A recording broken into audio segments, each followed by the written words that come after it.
I'm G-Man, that there's G-Money, and welcome to the March 23rd Father, Son, and Holy Spirit Weekly Podcast.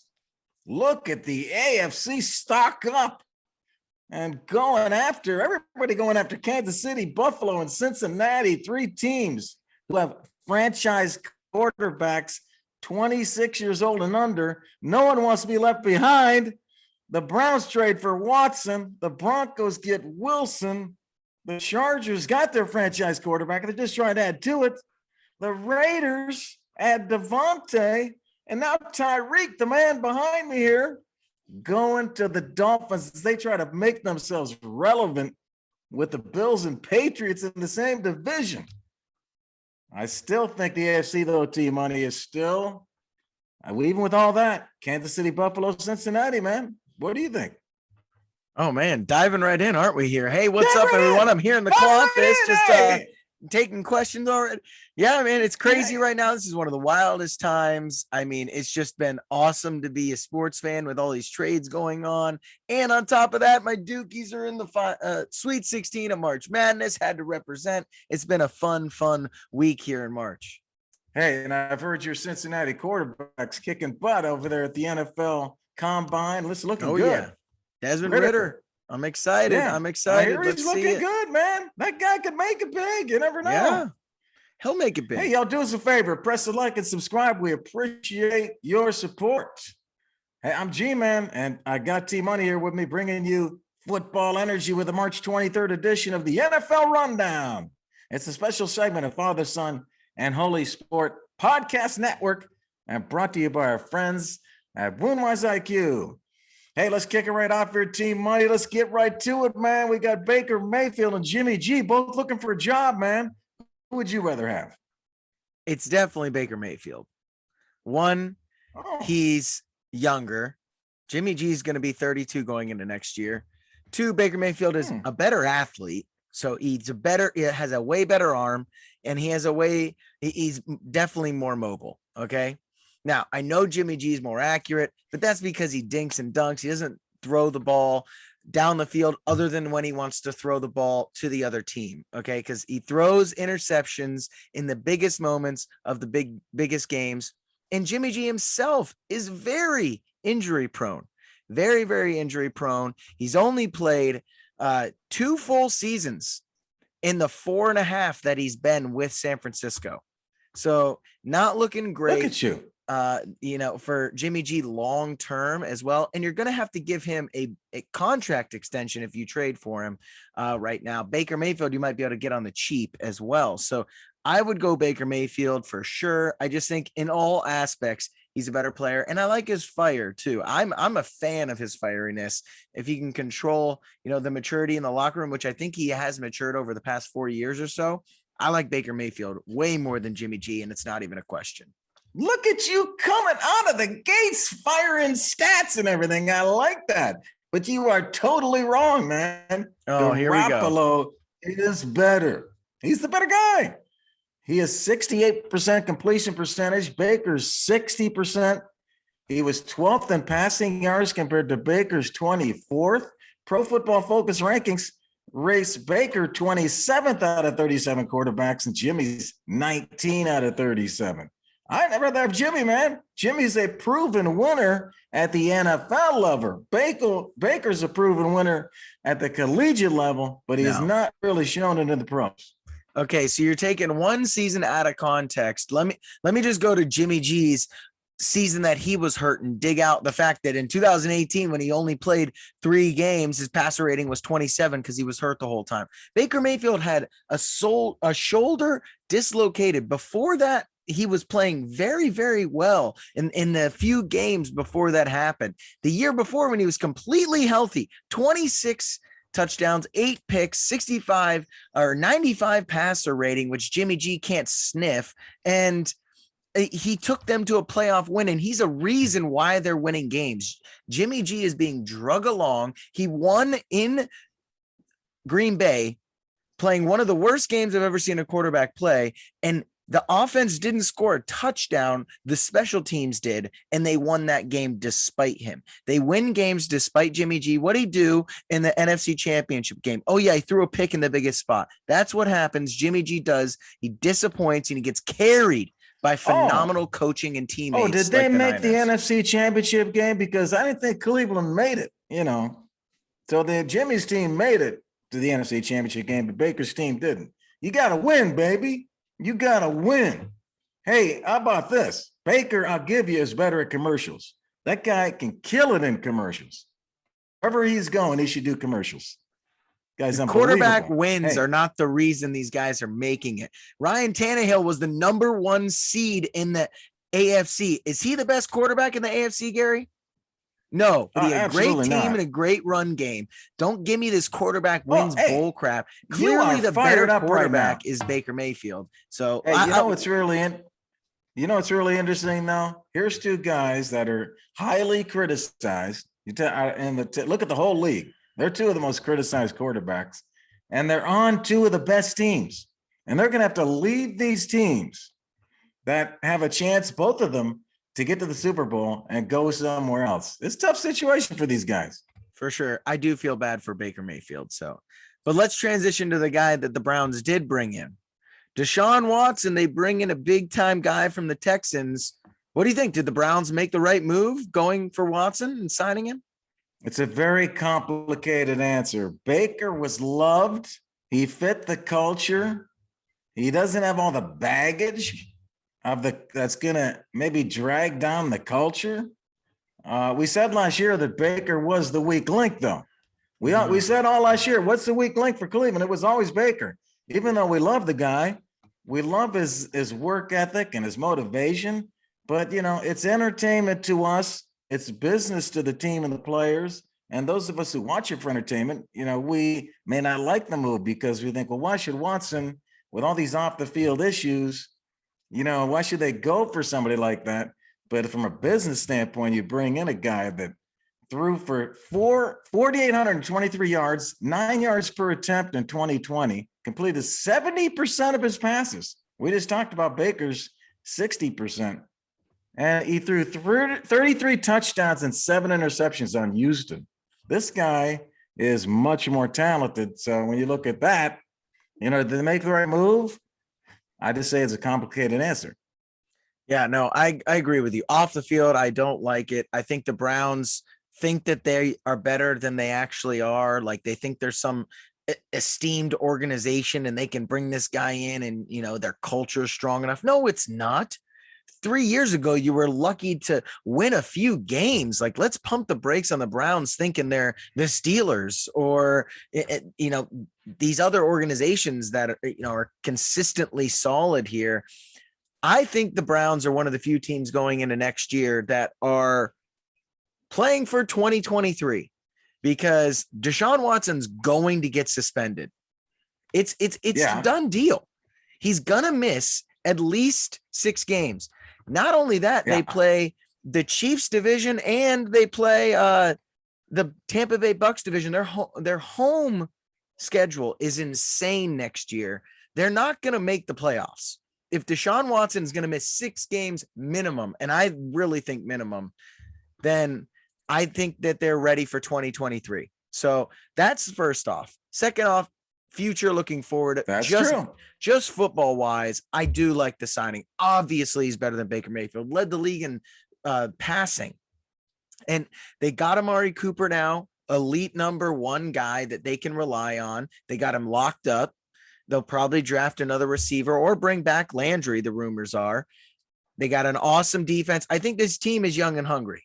I think that they have plenty of cap space. They gave Deshaun Watson a massive deal. I don't know if I would have guaranteed that much money. And, they made it so that if he gets suspended, his money doesn't go away. I'm not sure if the league's going to like that because they want to suspend him and hit him in the money where it hurts. But I think that this was a great football move, even though I don't like anything off the field that has to do with this guy. Hey, I thought it was my question. How come you answered the whole thing? No, I'm just kidding. I just like messing with you, man. Hey, but yeah, $230 million contract. They get in exchange for that 3 first-round picks. I told you Houston was going to get those 3 first-round picks that they wanted. Houston loading up right there, man. The Browns trying to use the Rams formula. Forget about the draft picks. Let's bring in the big guy. They're trying to use that Rams formula. Let's see if it gets them to the top of that AFC.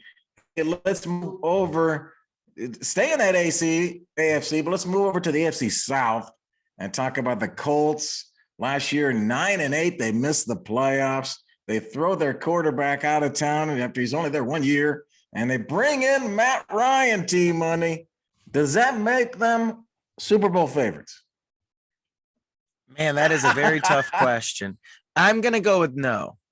And purely because they have no wide receiver core. They have, I mean, if Michael Pittman Jr. is your best receiver, he's a 3 on the Tampa Bay Bucks, right? He might be the 4th option on the Raiders behind Renfro, Waller, and Adams. Like, I don't know how great your team can be as a Super Bowl favorite without a high-level receiver, or at least extreme depth of B-level receivers.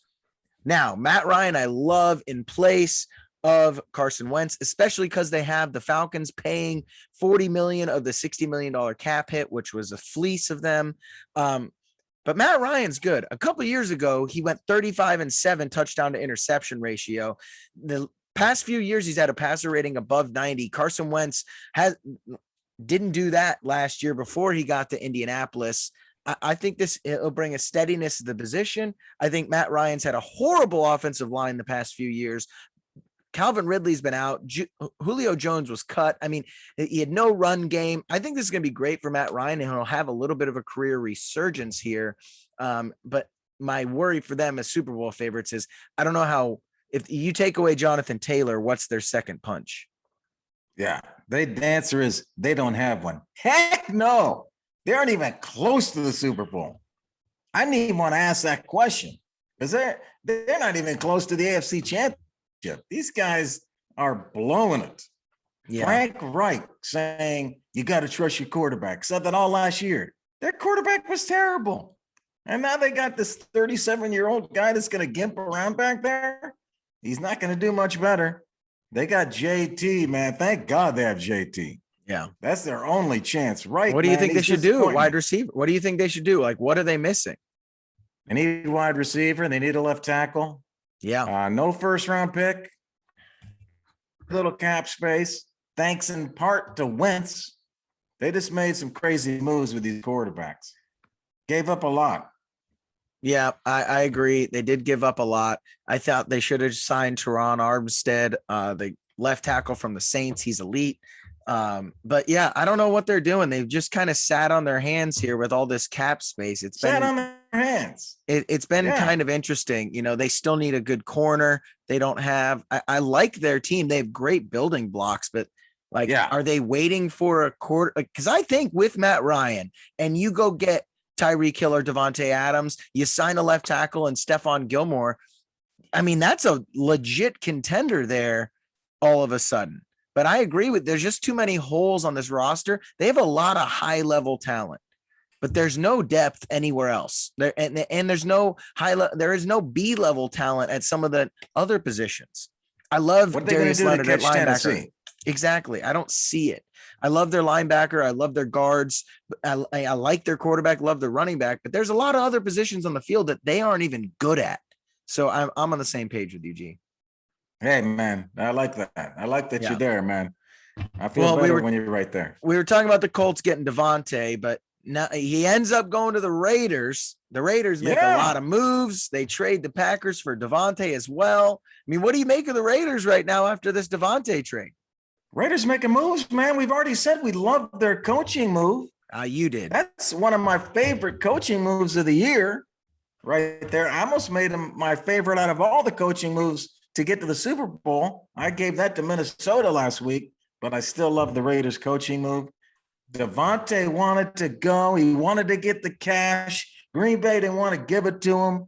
They gave all their money to Rodgers. Rodgers, you know, he cares about the cash. He made his cash. He got his big contract. You know, forget about Devontae.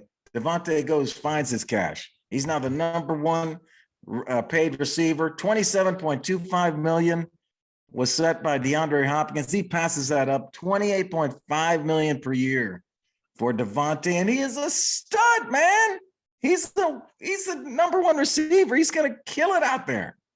Yeah, it shocking that he went there. Derek Carr, college teammate, college roommate. I guess he already bought a house next door to him in Vegas, which he did weeks ago, and no one thought anything of it. People reported that he did that and didn't think that there was an inkling he would get traded there. So great job on the Raiders. I think their big signing, Chandler Jones, really helps them on their defense. They got another corner, trading away Ngakwe to the Colts as well. They need to build up that defense, and that offensive line is suspect, but their left tackle is really good. So that helps Carr. But man, this is a big move. That might be the best weapons now that Tyreek's out of the Chiefs, which we'll get to. This might be the best weapons in the NFL. Number one, and Hunter Renfrow might be probably a top 3 slot guy. You got the number 1 wide receiver, Darren Waller, number 2 tight end, probably, and Adams and Josh Jacobs. I mean, this is a stacked offensive roster now. It reminds me a lot of the Bengals of last year. Bad offensive line, kind of throwing together a bunch of pieces, but the offense is so elite that someone's open. So, and the defense is mediocre enough to carry them to the playoffs. Watch out for these Raiders. They're going to be dangerous. And Raiders only 2 games behind the Chiefs last year, 10-7. The Chiefs were 12-5. Raiders right there. They beat the Chargers, and of course they beat the Broncos. So this team's loaded up, and they were 10-7 last year. An immediate upgrade with Adams coming in there, man. Yeah, the contract takes him through age 35. That's the only downside. But hey, man, they're betting he can help them right now, and they're trying to challenge Kansas City. So let's talk about Kansas City. And what do you think now with the Raiders and the Chargers and the Broncos all making moves? T-Money, you think Kansas City should be worried, or they got this division locked up? Well, shocker, they traded Tyreek Hill today, which was unbelievable. They got more. Yeah. They got a ton out of it, a first, a second, a fourth and sixth next year. I think this is unfortunate reality of having a dynasty like this. You got to let go of guys early. You're paying, a lot of top tier guys on that team, and Mahomes is going to make $50 million. You can't pay a wide receiver $30 million. So they're going to probably draft a wide receiver in the first round. I think they should be worried this year. I think there's a lot of teams, especially in that division, going all in. But Russell Wilson, that Broncos team, I'm not sold on yet personally. The Bills going to come do with them Raiders, and I'm not sold on their coaching or that defense yet. Yes, the Chiefs are going to be worse this year. They might not win the division. They're going to make the playoffs. They'll be fine. But long term, they have the best quarterback and they have the best coach in the AFC. I'm not worried about those guys long term. They'll be okay. They still got Kelsey this year. They got Juju. They have enough to get by. Long term, though, I think they're going to be fine. As long as you have Patrick Mahomes, you can win in this league. It's all about quarterbacks, baby. So go get you some new weapons, restock, replenish. The next few years, the Chiefs will be right back on top, I'm sure. I don't know. I think they took a shot here. I would agree with you until Tyreek left. I mean, Tyreek. Give me Juju. I'll give you Tyreek. No, that's not even trade, man. No. Tyreek is unstoppable. You remember that guy in the playoffs? Yeah. How he brought the team back. And Patrick Mahomes has had his troubles last year. That guy has a chink in the armor. And losing Tyreek is big, man. I don't know if they, go as far as they did last year without Tyreek. Yeah. I mean, he was really leaning on him. That's a big loss, man. There's nobody like Tyreek. No, nobody totally like him, and that's going to hurt. That's going to hurt Kelsey, because there are going to be more people on Kelsey now, because he'll be the go-to guy. Not that he wasn't before, but Tyreek was too. Tough situation. I think it's going to be really, really tight there over in that AFC West now. No, I think it's extremely tight. This makes everything very, very interesting. Trust me, I'm not a fan of the move if I'm a Chiefs fan, but I understand it. Financially, you just can't pay everyone. Well, good luck, Tyreek, with Tua throwing you ducks, down the sideline. Enjoy that. You want to go play with Tua, enjoy that, man. We'll talk about that a different day, I'm sure. But no, it's going to be like, you remember last year when everybody started, doing the 2 backs deep against the Chiefs. and they started throwing the short ones to Tyreek, and that's what it's going to be. The short throws to Tyreek from Tua. Well, two things on the Chiefs here real quick. One, watch out for them to draft Jamison Williams. He was supposed to be the fastest guy in the combine this year of all players. The Alabama wide receiver, but tore his ACL. He was supposed to break the record for fastest combine ever. So watch out. They go get that speedster. He's going to go at the end of the first where the Chiefs are. That's who they're locking in on. I've heard some rumors. Secondly, you know, I think they got to lean on the run game more. Lean on my guy, CEH. They got to stop being so pass heavy and get Patrick Mahomes a little bit of a run game now that you can't rely on totally on Tyreek. Yeah, why not? I agree. Yeah.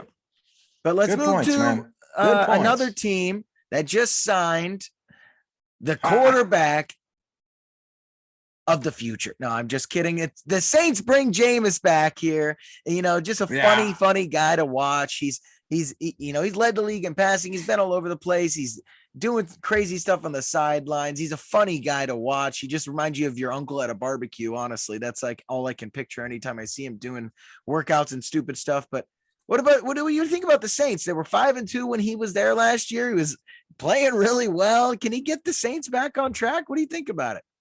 Well, yes, he can get the Saints back on track. I think I'm a Jameis fan here. I think they got to just get some pieces around him that are not injured and that can contribute. And I think he's going to do fine. The guy had a 2-year deal given to him. He's got a $28 million deal, $21 million guaranteed. So he gets a little deal here. And like you said, in 2019, he threw for 5,109 yards, led the NFL. And what do? They let him go. They bring in Tom Brady. You know what Tom Brady threw for last year? 5,316. About the same number. You know what the difference was? Brady threw 12 interceptions. Jameis threw 30. Ooh. Yeah. So that's what he's got to clean up. Everybody knows it. But I think he's going to do good, man. I'll put some guys around him on offense. Their defense is killer. So don't worry about that. Their defense is going to be fine. Jameis, come on, man. Lead them home. They were 9-8 last year. They missed the playoffs. Hey, Cam Jordan and the boys, like you said, the defense is legit for sure.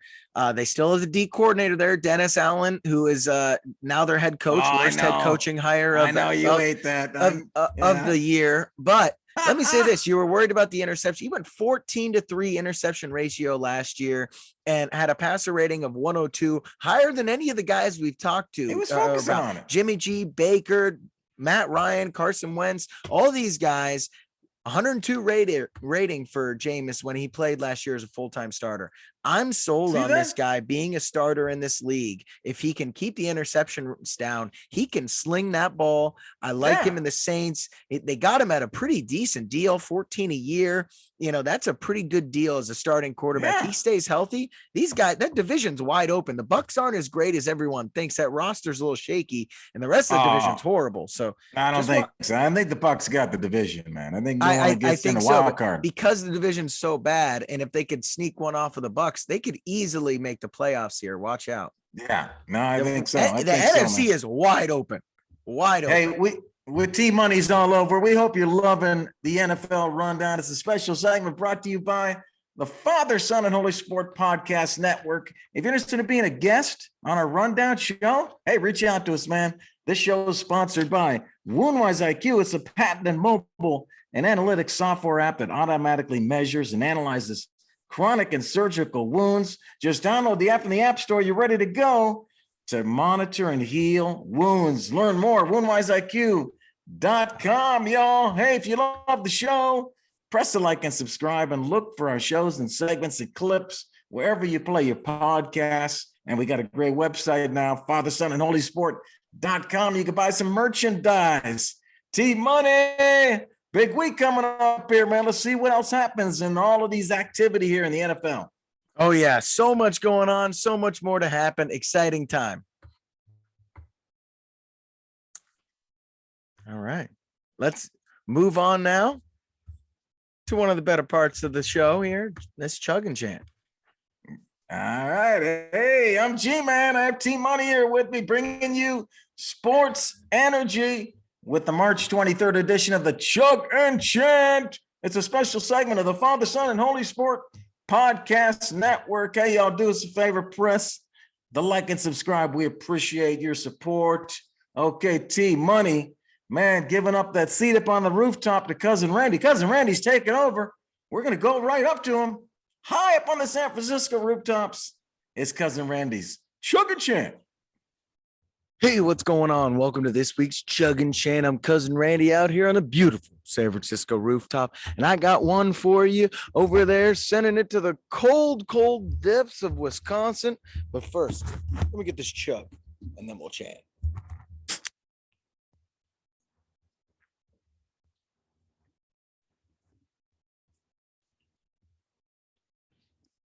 All right, cheeseheads, this one's for you.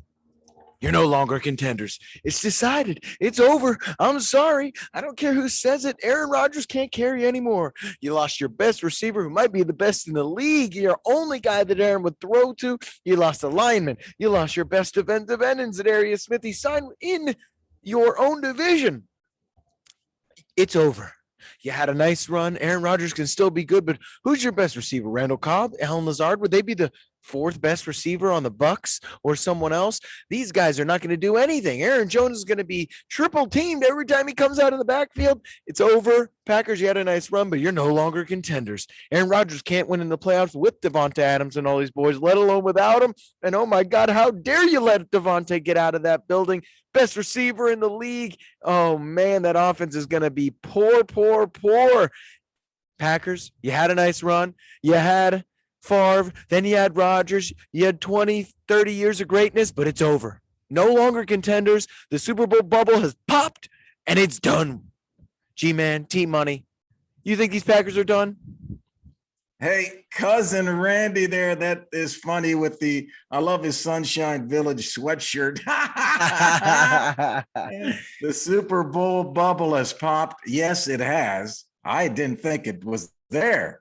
No, it's certainly not a Super Bowl bubble. Can they get to the NFC? Can they win their division? Hey, man, I still think they win the division, but man, there's no way. NFC, no way. I mean, hey, Rodgers is still elite. He still won the MVP. They still have Aaron Jones. They still have maybe the best corner in the league in Jair Alexander. And like you said, they're probably going to win the division. So you can't count these guys out, right? Like, I think if they go out and draft a big time receiver, like they could be legit. And they sign maybe Odell's not going to go. Maybe Jarvis. You sign Jarvis to a big 2-year deal, and then you draft a receiver. That's not a bad receiving core there. Like, I think they can be doable. What are you saying? What are you saying? How far can they go? I think Aaron, he might get to the NFC championship game. I could see it. I don't know. No way this team gets the I'm just saying, don't agree with Randy? Their division is so easy that they might sneak out a 1 seed. And if you do that, you get a bye, and then you win 1 game, and you're 1 game away from the Super Bowl. Like, anything can happen is what I'm trying to say. Man, I tell you, Rodgers is kind of, I don't know what he is in that locker room, man. I don't know if everybody's with him in that locker room. He's trying to win over all the fans now. He's being like Mr. Congeniality. I love Green Bay. He was ready to leave Green Bay. Now all of a sudden I love Green Bay. I'm going to go down in history in Green Bay. These are all my fans here. He lets Devontae go so that he can get his paycheck. That's just my view. I could be wrong, but he gets his money. You know, he's not giving up anything. He got all his cash. I think he sometimes is, he turns people against each other in the locker room. Is he going to hold this team together? What does the team think about all this? I mean, I just don't know what the culture is going to be there and whether he's really motivated. I think he was motivated for the cash and the notoriety, but is he going to be motivated? He just seemed like he was laid back last year. He did not seem fired up last year. I think they're worse than last year. They're totally worse than last year. And I agree with you now. I think he's content where he's at. He knows I'm probably not winning another Super Bowl. Let's cash in this check. Let's slide through a couple more years of this and then call it a day. Like, he's ready to move to Hollywood and live his life out there.